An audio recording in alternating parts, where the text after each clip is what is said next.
Greetings, friends, and welcome to the Musings From The Mount podcast, where we explore the intersection of spirituality, psychology, and global consciousness.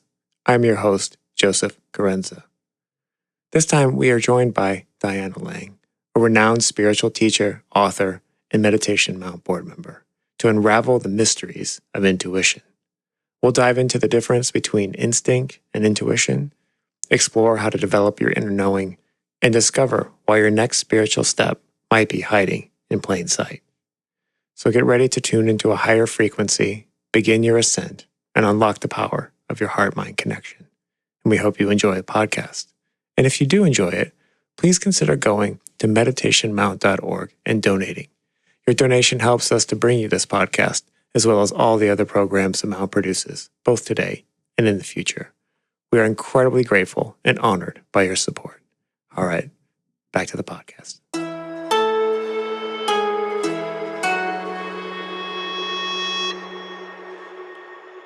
When we talked about doing this episode, we talked about instinct and intuition.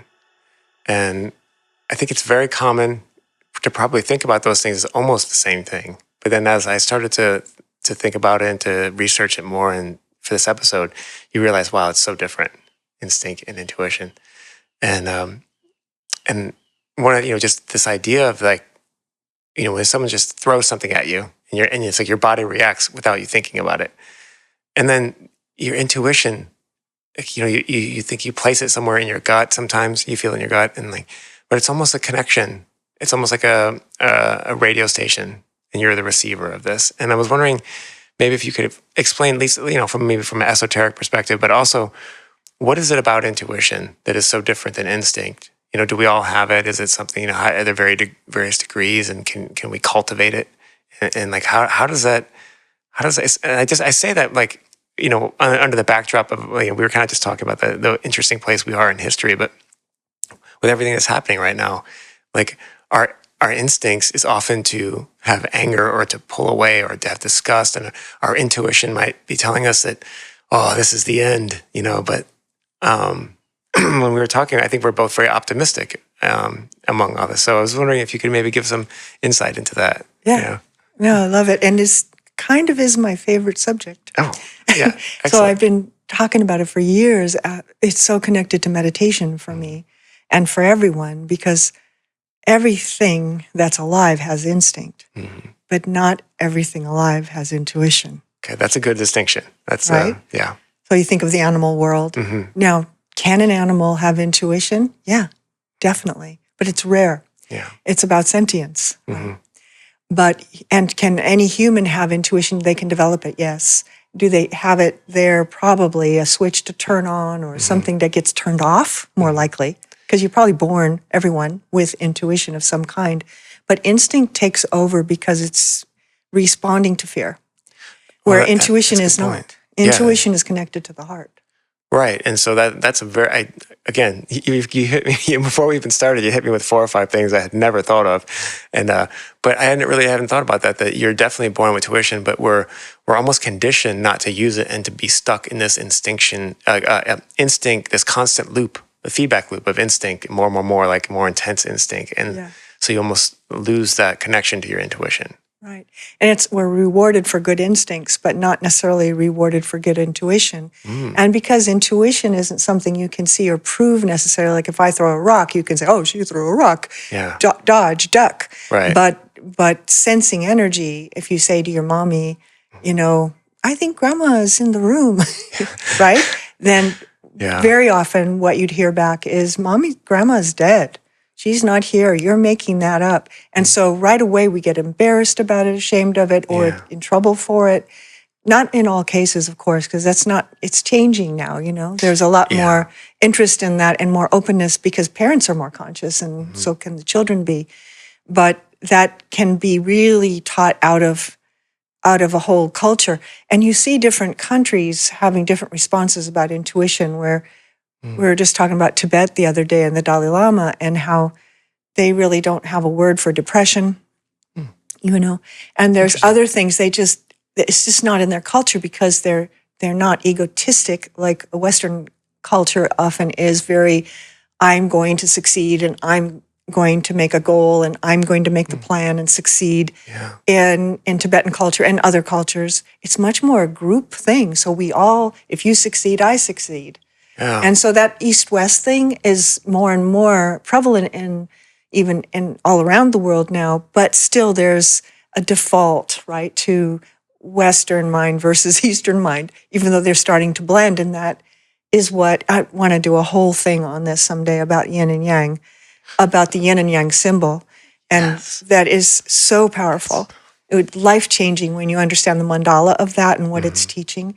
So, but anyway, in this case, though, you could say it's this or that, East or West. But of course, it's together. Right. Yeah, I love that, and I want to say the moment you want to work on that, I definitely that's the yin and yang symbol has been pervading my waking thoughts, my dreams. So like for the past year, it's everything seems to be relating back to that. I have a whole teaching on that has illustrations too, because it's something you need to almost see to understand, or at least imagine in your mind to understand that the mandala of the yin and yang is not a two-dimensional object. It's a three-dimensional object. Yes. And that's why there's a curved line through it, not a straight line. Yeah. It's showing motion. Yeah. Yeah, that makes sense. Wow. So East and West together, everything has to come together in our world. And intuition, because it's a heart structure, not a mental structure. The mind follows heart. That intuition is not a logical thing. And so one example I give a lot is we make pros and cons lists to make a decision. Should I take this job in New York? It pays so much money. I'm going to have an apartment right in town. It's my dream come true. It is what I've always wanted to do. But my mother is sick and she's here in California. And so I could have 100 things on my pro list and one thing on my con list, and it completely overrides, what's on that pro list. Yeah. And so if you go by logic, though, you would take the job, but you might regret it, right? Because there would be this big, massive personal hole in the life of not having completed something the way you would maybe have wanted to. I mean, when you were saying that, it's been my entire life and the advice I always give to people is, have you made a pro-con list? And I do that all the time, make an extensive pro-con list and then just go with my gut. So I just ignore everything on there. Exactly. So, but that is interesting because the example of a child saying, "Oh, I feel grandmother in the room," like that really resonated with me because as a child, that was definitely me. Like I couldn't explain why I felt certain ways about things. But over time, I guess I had a predisposition to not being right, but getting things correct.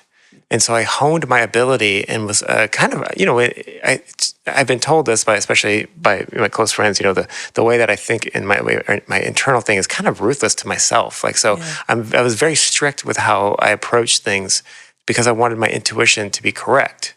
And regardless of my feelings, like I wanted to be able to, regardless of your thoughts, because your feelings are connected to the intuition. So the thoughts will be the argument. Yes, but this, but that. That's exactly right. And so, but I think that's interesting that when you look at either great leaders, sometimes it's easier to think about. All the examples going through my head are like either war examples or business examples. but someone like a Steve Jobs, like you could give him all the data in the world, and he would ignore it because he had intuition that, no, you just need one button on this thing. Right. That's it. And like, even though all the marketing research told them something different, the iPod had one button. Exactly. And so people that have vision are intuitive. Yeah. Whoever they are. And Steve Jobs is such a great example of that. He was very criticized for his vision because he was a little bit kind of ruthless about it.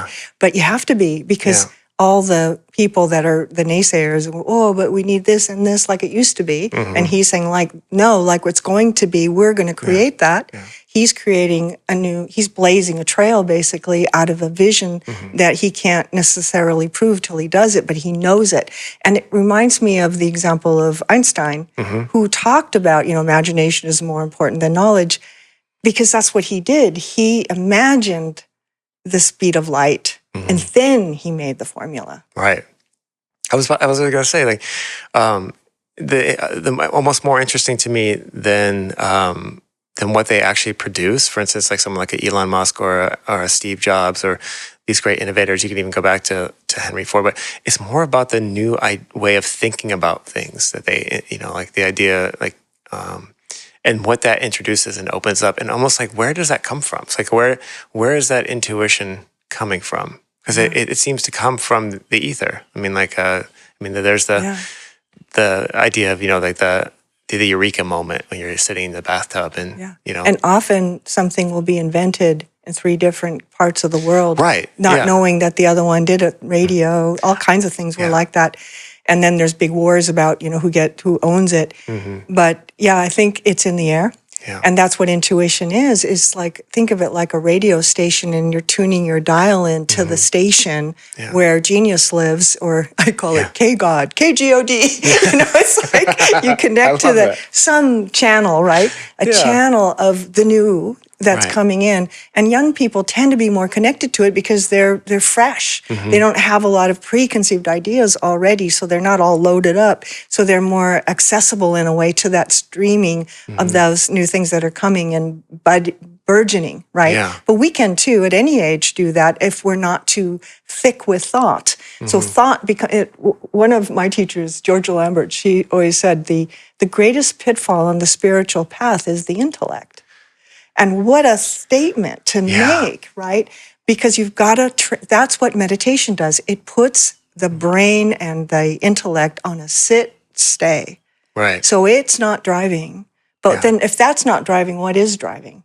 That's a good question. And also it's a great point, because I see that, people get, especially in the esoteric world, they get obsessed with the dogma and like, this was on this page and this line of that line. And sometimes... I'm more than happy to be the childlike approach. This it just doesn't. Sometimes that doesn't make any sense. Well, that's the Agni Yoga versus everything, right? Mm-hmm. The Agni Yoga is all about heart, and it's about knowing by heart. Yeah. So it's like your mind has a heart and your heart has a mind. Mm-hmm. And one of the things that happens when you're trained in meditation, hopefully, is that you learn how to think with your heart. Right. And that's a whole different type of thinking, because it's much more universal. Yeah. It's bigger than yourself. It's not so self-centered. Mm-hmm. It doesn't need to have the credit. It doesn't need to get the money. It doesn't need the power where the ego gets attached to it. It's in the service for the greater good. Right. And that's when we think about. I think some people probably shudder at the idea of thinking from the heart.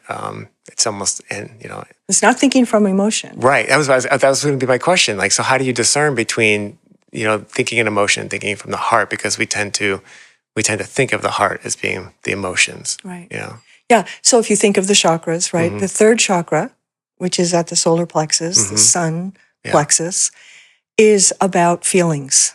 Okay. I like, I don't like, I hate, I love, I want, I get. That's all 3rd chakra stuff. Okay. Not only, there's more to it than that. Right. Heart chakra there's no I. And so when there's no I, it's just is. Right? And so you're hooking into that channel again, KGOD. You're hooking into a channel that is universal love. Mm-hmm. And that universal love can't be accessed by your brain, because the brain can explain it, maybe, if it can even understand it, or if it's open to it, but it can't do it. What generates that intuition is the heart. And so it's not a bunch of opinions, right? Mm-hmm. It's definitely not a bunch of emotions that, people should and I would, and they aren't, and so they're bad and I'm good, and all of that. That's all part of the split, because remember, the 3rd chakra is the only chakra that's a split chakra, right? All the rest are singular. Right. So that 3rd chakra has this sort of higher aspect and a lower aspect. Okay. So a lot of people get stuck in the lower solar plexus, which is me, and then they go to the aspirational solar plexus, and it feels like the heart chakra. But it's not. Okay. It's still 3rd chakra, still moving through the self. And so when it moves into the heart chakra, it gets universal. Yeah. Because if I harm you, I harm me. I think when I went through that process a couple of years ago, I think of moving through the lower and upper solar plexus without having the terminology for it, because it was exactly that. And then I think, I forget where I was. This happened several times. So I was at a meditation, and someone would say to put your hand over your heart, and I was doing it too low. And they're like, oh, no, higher over your heart. And I was like, oh, what difference does that That make? was probably me. It might have been you. It might have been That's you. what I teach people. Yeah. Because people put their hands on their chest, on their solar plexus. But I wasn't. And it's a whole different energy stream there. And it did make the change in the energy and the pattern, and the frequency changed. And I did see the difference between the aspirational and then the universal kind of love of. So the aspirational solar plexus wants to do good deeds so that it'll go to heaven, right? Okay, yeah. Where the heart chakra just does what's right, does what will help, does the simple thing. Here, you can have my shirt. You can have it's not trying to get credit. So it's a non-ego thing, right? It's that energy. So how do you develop that? Well, meditation develops that. Other things do too, but meditation is probably the fastest way, unless it gets very encumbered by intellectual constructs, and then it can get all heavy, and then it's a contest. Well, I meditate 2 hours a day. Well, I meditate 3 hours a day. Yeah. And it becomes this contest again with the ego of when really you can touch God or spirit or all that is. Like that. Yeah. Well, what is it about meditation? What is that makes meditation such a developer of that? Without, as soon as I was asking that, I was trying to make sure I'm not making it too intellectual. But no, it's okay. But what is it about? We're in an intellectual place, this world here, And I use my intellect all the time, but I know I'm doing it, and that's a big difference. Okay. And so many things are like that, right? This is a thing I teach constantly, which is everything's okay if it's conscious, and everything's not okay if it's unconscious. Right. So conscious use of intellect is different than unconscious use of intellect. And so you can kind of feel what I'm saying, or think of anger. Unconscious anger versus conscious anger, right? There's a place for that. Yeah. No, right? But it's not just blowing us up or volcanic or eruptive or out of control. Yeah. There is conscious anger, and conscious anger can be the most loving thing for certain things, right? So that is what the heart knows, not what the head knows, because the head will go by the book, or go by the book means literally going by the book means going by the Bible. That's where that phrase comes from, right? So by the book, right? The rules. And so, but now it means any book about anything, and we'll go by self-help book or the rules to how to, be happy in 7 steps and things like that are become distortions in a way, or bypass in a way of just actualization, being it versus thinking about being it. And so thinking about being something, doing something, being something, saying something is different than being it. So if we're trying to be loving or we are loving, it's different. That's it. I'm out there trying to be more loving, but Well, listen, we have to learn somehow. It is good to try to be loving. But all of this is stuff that's developed out of the heart chakra. And so because so many forms of meditation that are out there tend to focalize on certain chakras, we think of Kundalini and the first chakra. Yeah. And Bailey is more the head center, certainly. And you can tell when you're talking to your teacher which chakra they're moving from primarily. Okay. And you think of Deepak Chopra. Okay. He's such a good example of head center teacher. You think of Oprah, the more general teacher, or third chakra teacher. Okay. Right? You could confuse her with heart chakra, but she's third chakra, aspirational heart. Yeah. Makes sense. And then you think of heart chakra teachers, and you get people like Ma and the different ones that come in, and there's this great big universal sense about them. So depending on what you're focusing on, then that is going to be the product of what you're focusing on. And to me, the heart being the organ in the body that is moving, everything is moving through the heart. Every single thing is moving through the heart. So it's conditioning constantly. When everything's moving through the heart, you can move the intellect through your heart. You can move the ego through the heart. You can move sexual energy through the heart. You can move everything through the heart chakra because the heart can hold it all. Yeah. Because it's not identified in the same way as the other chakras. So the heart chakra is really important, and it's especially really important for intuition. Okay. Right. You think of instinct, definitely first chakra, second chakra, third chakra energy, right? It's all about duck, right? Yeah. And I learned this, particularly I've been working with a lot of Navy SEALs recently, really just coming out, and they all, Navy SEALs particularly, and they must be picked for this, are all sensitives. They're really smart, they're sensitives, and they're warriors. And they have that combination of instinct, yes, and intuition. And they are a different breed. Yeah, they really absolutely. are. So interesting talking to them. They're very unique, and they all are attracted to meditation, or many, not all, but many of them that I've met, all of them, it's really something. That's interesting you say that, because I listen to a lot of podcasts that are actually hosted by former SEALs, and they are exactly that. They're not they're not how you would think of them at all. Yeah. And it is deeply. I mean, you have to have great intuition, instincts, obviously, to to handle it, but the intuition, to be able. Well, the intuition would also go against orders. Yeah. Intuition would not shoot the kid. Yeah. Maybe. Intuition you'd go the one way when everything's coming at you this way, and you just went, I'm going to go over here.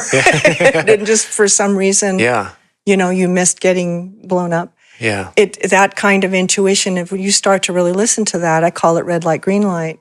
When you start to listen to your body, whole body knowing, where your whole body is like a living pendulum, you start to know what to do by feel. And the more that you think about it, the more you're likely to be confused or talk yourself out of it. But if you really do just turn right now, because you're feeling to turn right, you just do, you're not going to know what you missed because it didn't happen. Right. But you did turn right. Yeah. But you always know when it goes wrong. So red light, green light goes like this. Red light is stop. Okay. Green light is go. Yeah. And yellow light is everything else. And yellow light means nothing. Don't move. And 95% of a day is yellow, with a couple of moments of a green light maybe, or a red light here and there. Yeah. And so you're just looking for those moments. Do I make this call? Do I write this chapter? Do I, whatever it is. And most of the time it's just yellow, which means nothing. There's nothing really to do except whatever maintenance things that we do in a day. But when you start to really listen to the red light and green light, you start to get in flow. And the most dangerous thing you can do on a red light is go, right? Or the most dangerous thing we can do is go on a red light. Right. The most. And so think of times in our lives where there's been red lights, or I call them flags on the field. We're not obeying the signals, right? And so we're going on red. The second most dangerous thing we can do is to stop on green. Yeah. The don't go on red seems obvious, but the stopping on the green is less obvious. But those are almost the ones that you regret the most. And that's where those missed. Yeah. And learning to trust that rather than analyze it, because as soon as you analyze it, it starts being that pros and cons list problem again. Yeah. Where there's this one thing over here and 3,000 things over here, but this is clearly the right answer for this moment. But our brains will be confused and not know if we're doing the right thing and question it. But when and then going back to Steve Jobs, he just knew. Yeah. And all he did was he trusted his intuition. Yeah. I mean, all the greatest stuff in my life happened because I went on the green light without, even though the checklist probably said I shouldn't. Yeah. So no money. Yeah. You have to travel all the time. Right. Yeah. Or something like that, right? And you're like, how many times have any young person, and me too, worked for free or done something for, kind of anti, progress. Yeah. But it was the best thing I ever did or you ever did. For me, it was absolutely all those things. From the first time I interned at a big photo studio, I might have said this in the podcast before, but this summer before my senior year in high school, I got an internship at the biggest commercial studio in St. Louis. But their thing was you had to work for 3 months, 40 hours a week for no pay. And like everyone in my family was upset because the guy that ran it and owned it was a friend of the family. That's how I knew them. And they were like, I can't believe you're doing this to him. He's like, it's just how we do it. And I was ecstatic. I'm like, I can't, because all I wanted to do was be a photographer. And I did it. I worked for him for the whole summer, and then I worked a job at night for gas money and stuff. And then they hired me full time the next summer, and to this day, there's, I have a bunch of record covers. I mean, I have photos on some of Leonard's albums, and everything I learned in that summer when I was working for free. I mean, like, honestly, there's not a day that goes by, whether it's about photography or life, that there's some lesson that I learned in that summer. And what if some friend or some important person in your life said, you're better than that, you deserve more, how dare your friend not even pay you? When that's how the magical things that happen in life that we're meant to encounter and we're meant to do, like soul given, are not easy. And it weeds out a lot of people that aren't serious. I mean, I was just thinking one of the biggest lessons I learned, and this came into play specifically when I was in charge of really big tours, and it was towards the end of the summer, and he had just he had these friends that did salvage business of like big businesses, and they would go in, for instance, at a mall and like tear a store out overnight, Wow. And but they always had all this cool stuff that they would tear out, and it was this giant, amazing neon sign. And short story is like I accidentally broke like one of the neon lights, and like I was expecting just to be like raising hell, like you're fire nigga, and the way he handled it was just he was upset, but like he was fine about it, and when I got to be touring, and like when you're a tour manager, stuff is going wrong, big stuff is going wrong all the time. And I would always go back to that of like, how did he handle it? And I would try to handle it that same way. Just, okay, you can be upset, you can be disappointed, you can be all these things, but like how, like, if he had acted, it would have been so impossible to work there the next day if he had handled it any differently. Right. And I kind of try to do that in my life now. And I think the more I think about it, it's like, those everything I've learned in life has been in a situation where conventional wisdom would have said that's not worth your time. And that's wisdom. That is the wisdom. Listening to people that are wiser than us and not reactive. And those are our teachers that come along the way on the hero's journey that point the way. And if we're listening, we can hear and use that advice for the rest of our life.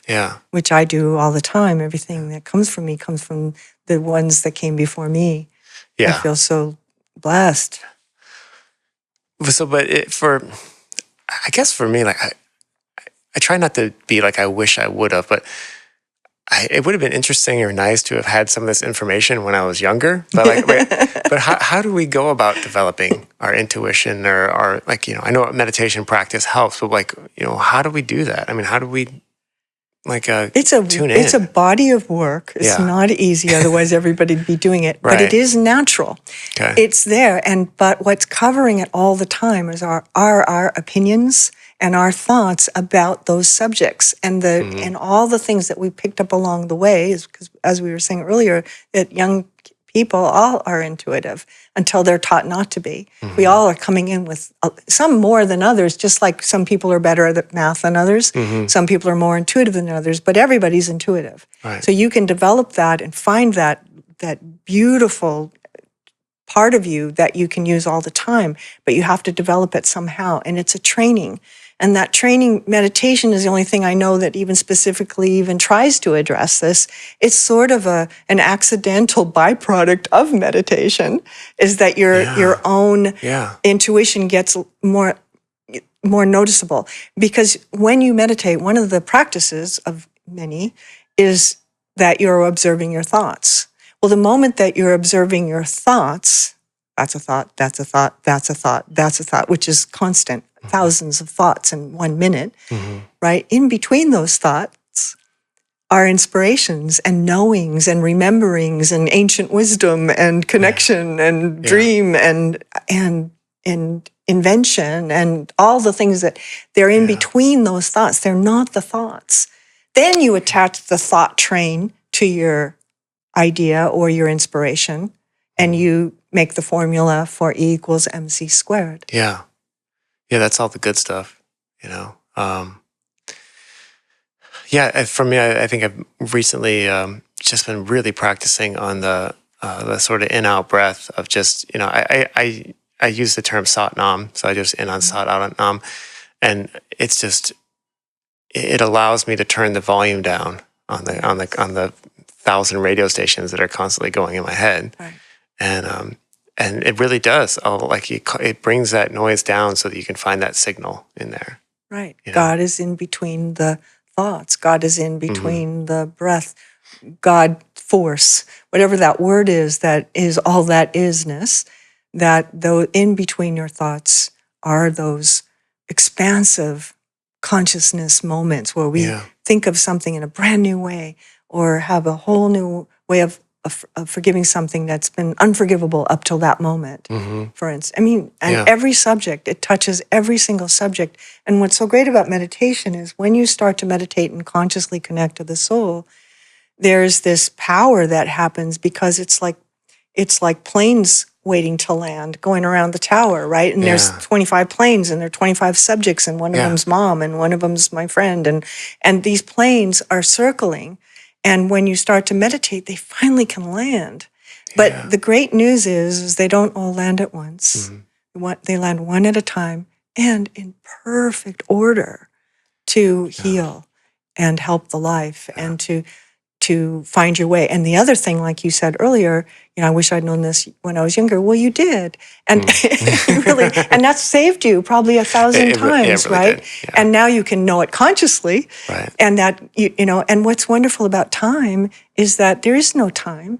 So if you get it now, or if you got it when you were 4, or you get it when you're 94, it still counts because it's like, it's an awakening, you see. Yeah. I really love that imagery of the planes waiting to land.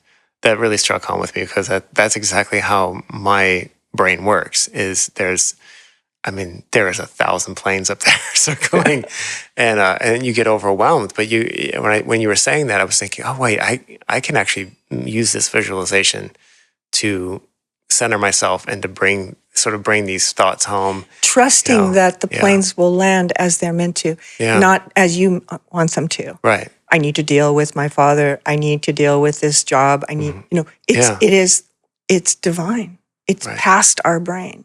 And you can trust that. Yeah. And when you trust that, it happens even more in flow. And when you don't trust it, I have this saying, which is my favorite saying. It says, resistance creates the experience of time and suffering. And so resistance would be overthinking, right? Well, is that true? Could that be? I don't know. That doesn't make sense. Why is that happening? And so we create this resistance. And so we have more time and sometimes more suffering, certainly more time. And so we can get stuck on something for a lifetime, for lifetimes, actually. And this goes with what we're talking about, that I teach this idea that, and which is a known thing, that our next spiritual step is always our next spiritual step. It's not changing. It's the same one that it was when we were 1 year old, then when we're 90 years old. That next spiritual step just needs to be taken. And it's as simple as a step. Yeah. But the resistance creates the experience of time, right? So it takes longer. And when we move out of this life, guess what? It's still our next spiritual step. Oh my God. So I always say you might as well get it now. Yeah. I feel like this episode is all completely just about everything that's happening to me. But that resistance, just wow. I mean, that resonates so deeply because it does create that I mean, even in the sense of just having a little, like, whatever you want to however you want to put ADHD or ADD in a box or whatever. But you get stuck in that resistance, and then next thing you know, it's been hours, and you're trying to do the same thing. Yes. And then when you walk away from it and come back, sometimes it'll just do our it. plug works. Yeah, exactly. Exactly. Right before we started, the microphones weren't working, and just had to unplug everything and plug it back in, and then it worked. So no resistance. No resistance. No resistance. So one of my mantras that I give to all my students is I resist nothing. Yeah. Because as soon as you start going with the flow of things, you'll find yourself where you're supposed to be rather than where we think we're supposed to be. And our thinking is connected so directly to the ego that it's very unlikely that when our ego is driving, it wants what it wants, and it is disconnected from spirit usually, unless it's been entrained, right? And the ego's not wrong or bad. It's instinct, right? It's what, we want to succeed. We want to have all the marbles. We want the power. We want the money. We want something. We want to people to like us. We want to not be a bad person. But all of these things become driven by the ego instead of by heart. Right. Yeah. There's an amazing conductor, Dudamel, who was a Brazilian conductor that was the LA Philharmonic's conductor. And I just happened to get to see him one day and on a Friday when they would talk, you could ask questions from the audience. And he had been, he had like 65 people up there and they were playing their piece. And when they finished, somebody asked him, and which is true, why don't you use music? He's got no music up there. Oh, wow. He just conducts. Yeah. And he hit his heart. And what he was saying was, I know it by heart. Yeah. It's in his bones. He knows that music. And I mean, you don't see conductors working without music. Yeah. Rare to see that. That's fantastic. I love that. I felt that. Yeah. By heart. So in our Western culture, we're very linear driven and go from A to B and go from high school to college, go from college to the great job, right? And so there's all this linear, but if you look in the Eastern ways, you'll see mandalas. If you look at mandalas, they're all on circles, basically, most of them, and they're layers within layers within layers within layers within layers. Then you think of the Tibetan sand paintings where they spend, 3 months making this elaborate sand painting, and then when it's finished, they go whoosh. Yeah. It's this whole different way of moving through time and space than the A to B to C linear way that Western mind has been developed and the culture enculturated in a way. Yeah. So people that can do both, when you see Eastern mind being affected by Western and Western mind being affected by Eastern, you get kind of these genius mutts, right? Yeah. you make the German Shepherd with the poodle, right? And you get this interesting animal. Yeah. And Steve Jobs was one of those. He was, Definitely. And an orphan. He was adopted. Yeah. Yeah. That's fantastic. Well, and then when you were just saying that about the linear projection, I was going to say, how do we know, and how do we, what our next spiritual step? How do you know that? You can't. It's everywhere you look. Yeah. The thing is, that's what's so good about it is it's always right there. Right. It's in every relationship. It's in everything we do. It keeps being the problem, right? It's a problem. Okay. It keeps showing up as an issue. And I say this about issues. There's not 1,000 things wrong with any of us. There's one thing wrong that's affecting 1,000 things. And that one thing wrong is the next step. And it's not wrong's not the right word. There's a confusion there. There's a misunderstanding there that is at core. And when that core thing is misunderstood, we keep doing the same thing over and over again, expecting a different result, where we could actually do it differently. Right. And that's where teachers and mentors and therapists and healers come in. Right? Because as an observer, as a healer is observing, they're not in it. So it's easier for the healer to see it than the person that's in it. Yeah. But don't worry, because everywhere you look, there it is. Yeah, and then as soon as you said that, it was like, yeah, of course. And then the elephant is always in the room.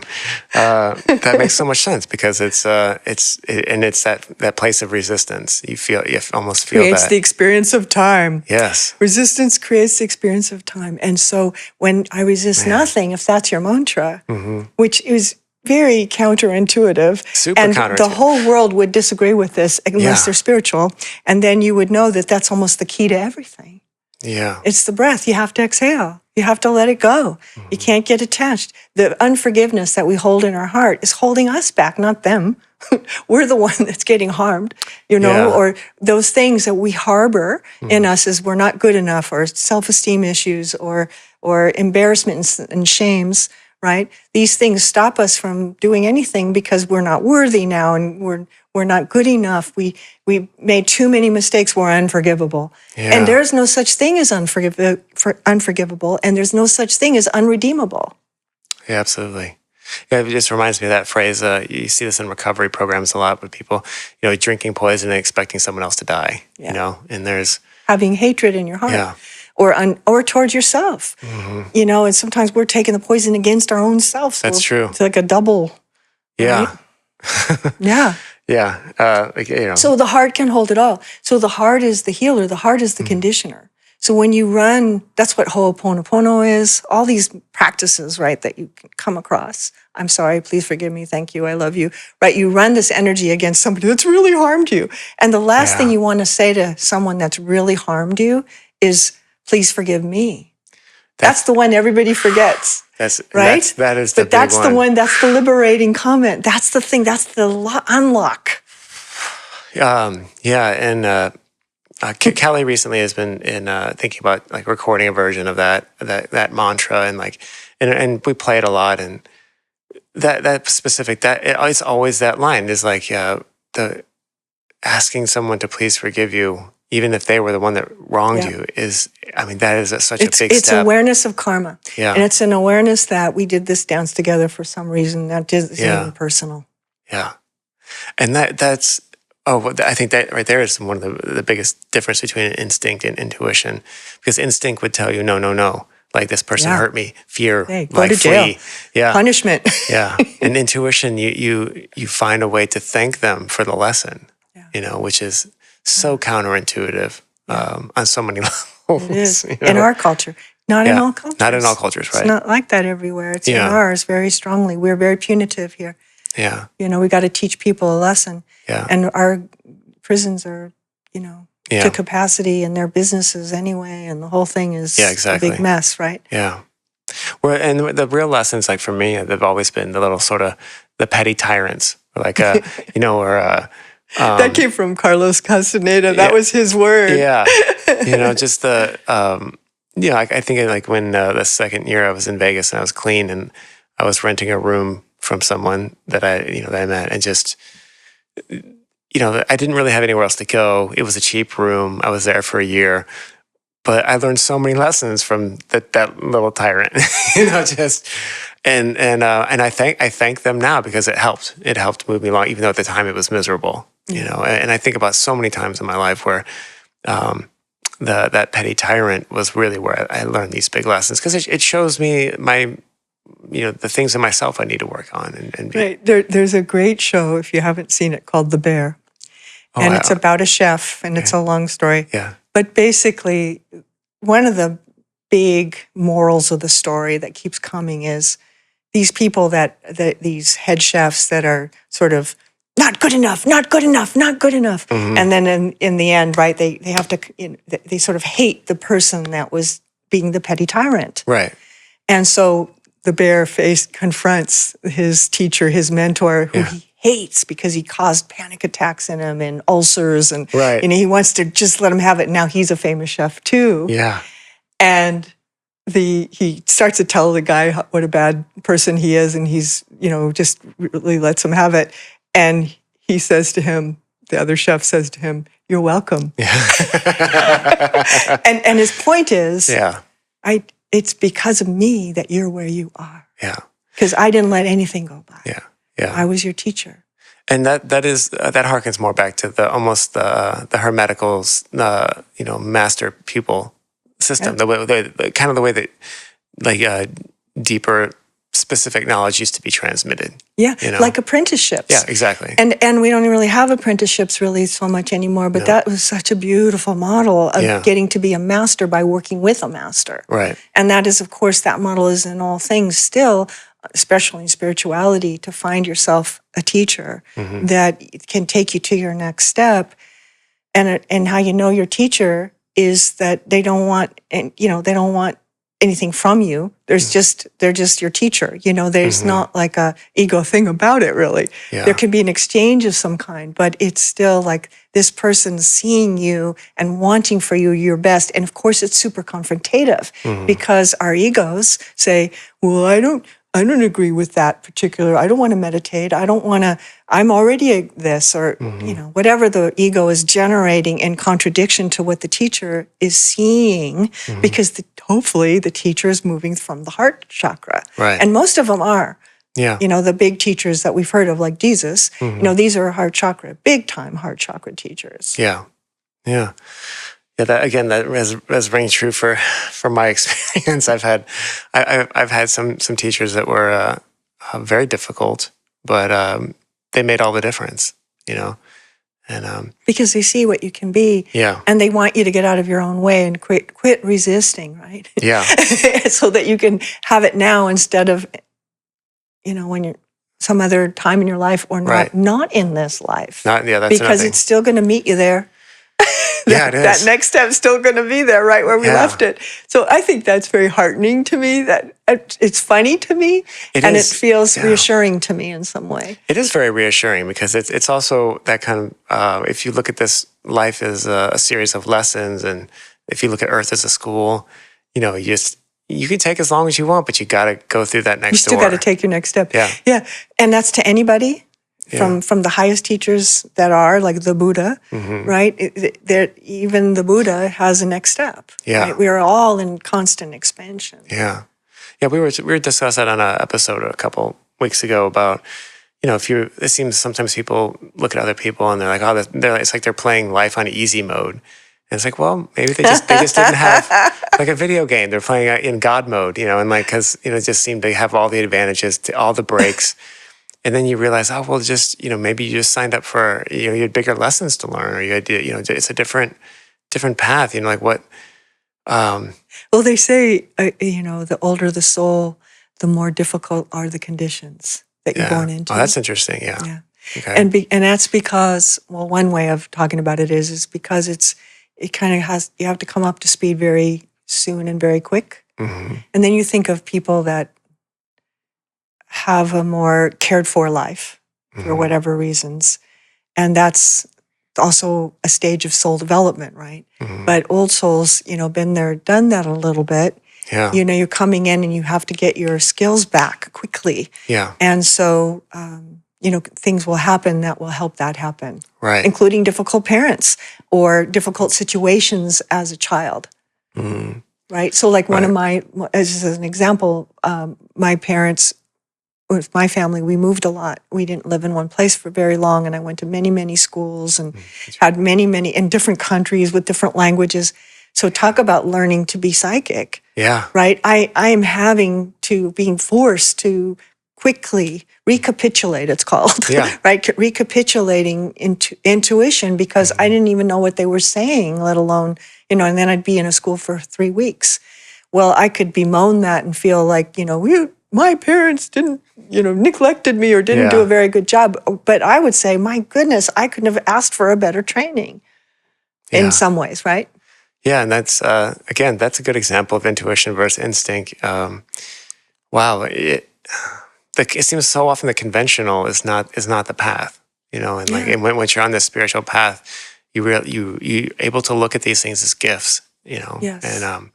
And that's not really an instinct. And the conventional is just, see what the ego loves convention because it's safe, or it seems safe, but it's not necessarily your soul's expression. So the parent that says you need to be a doctor or a lawyer or an engineer, and you're an artist, you're gonna have a lot of resistance and a lot of suffering and a lot of time, because that might not be your path, and that that becomes really interesting when you think of, like we were talking about the Navy SEALs, that when there's 7 paths and one of them is warrior, 7 spiritual paths and one of them is warrior. And when I learned that, that was such a relief to me, because I came from a background of, like, government and police officers were sort of negative, and and it just and war, and all of a sudden it just reframed it so importantly that I didn't have that judgment any longer, because that judgment was creating resistance in me, which was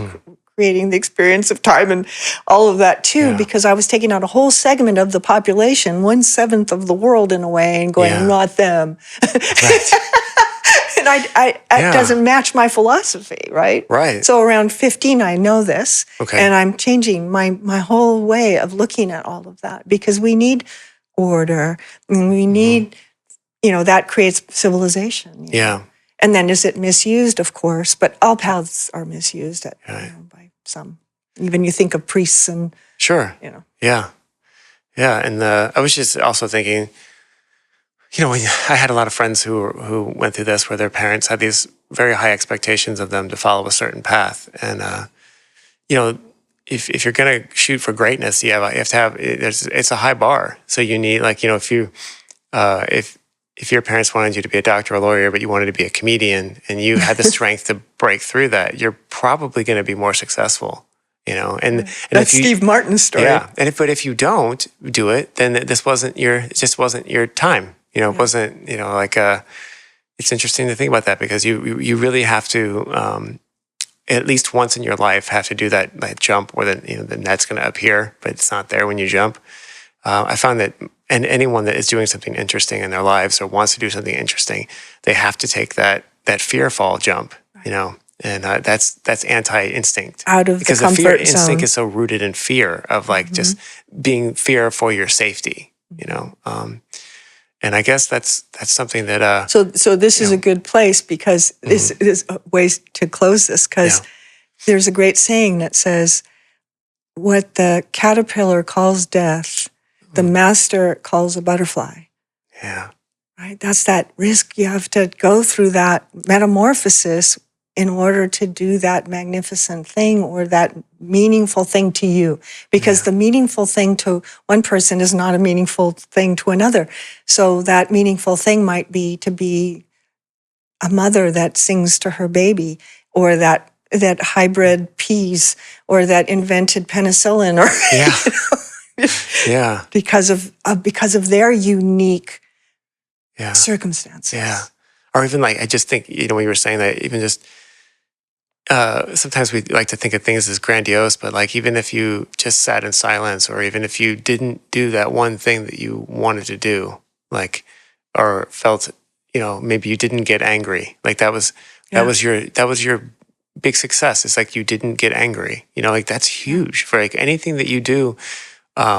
It doesn't have to be grandiose in the whole scheme of things, because in the context of your life and your path, it is everything, Exactly. It doesn't have to be grandiose, but it can be grand. Yeah. Grand for the being. Yeah. Right? That being is taking their next spiritual step. Yeah.